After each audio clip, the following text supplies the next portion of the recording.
আমি যদি খুব খারাপ খাওয়াতাম, এই লাইনটা আসছে অনেকভাবে ব্লগ থেকে আসছে ঠিকই, কিন্তু একটা কিছুটা ব্লগ তো- এখানে অনেকে তো ভাইরাল হয়েছিল। কিছুটা তো খাবার কোয়ালিটির উপর ডিপেন্ড করে। ডিপেন্ড করতে হবে। একদমই তাই।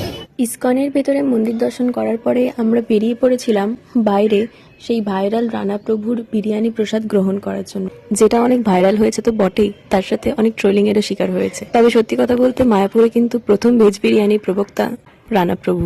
কথা বলে জানতে পারলাম এখন প্রায় 20-21টার উপর দোকান ভেজ বিরিয়ানি রাখছে এবং খুবই ভালো পরিমাণে, কিন্তু ভিড় এখনো উপচে পড়ছে রানা প্রভুর দোকানে, যেখানে হাড়ির পর হাড়ি নামছে আর ফাঁকা হয়ে যাচ্ছে। এখানে মানুষজনও আসছিলেন, রানা প্রভুর সাথে ছবি ভিডিও তুলছিলেন। এত ভিড়ের মাঝেও রানা প্রভু চেষ্টা করেন কাউকেই যেন খালি হাতে ফেরত না যেতে হয়, কারণ খালি হাতে ফেরত গেলে অনেকক্ষণ অপেক্ষার পরে সেটা তো খুবই কষ্টদায়ক না। ঠিক সেরকম আমাদের সাথে হয়েছিল। আমরা এসে দেখছি লাইন পড়ে গেছে। আমরা গিয়েছিলামও প্রায় 8:30-9টার দিকে, পাওয়ার কোনো সম্ভাবনাই ছিল না।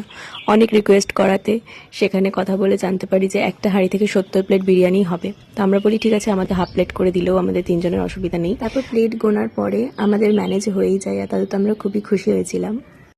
থ্যাংক ইউ প্রভু, থ্যাংক ইউ সো মাচ। বেশ মজা লাগলো। স্কুলের নাম ডাকার মতন করে বিরিয়ানি দেওয়া হচ্ছিল। বিরিয়ানি 100 টাকা দাম আর হাফ প্লেটের দাম মাত্র 50 টাকা। আর সেই ভেজ বিরিয়ানিটা পনির সোয়াবিনে ছিল ঠাসা। এরপর আমরা দোকানের মধ্যে খেতে বসে পড়ি আর আমাদের বিরিয়ানি চলেও এসে দেখা হবে নেক্সট পার্টে।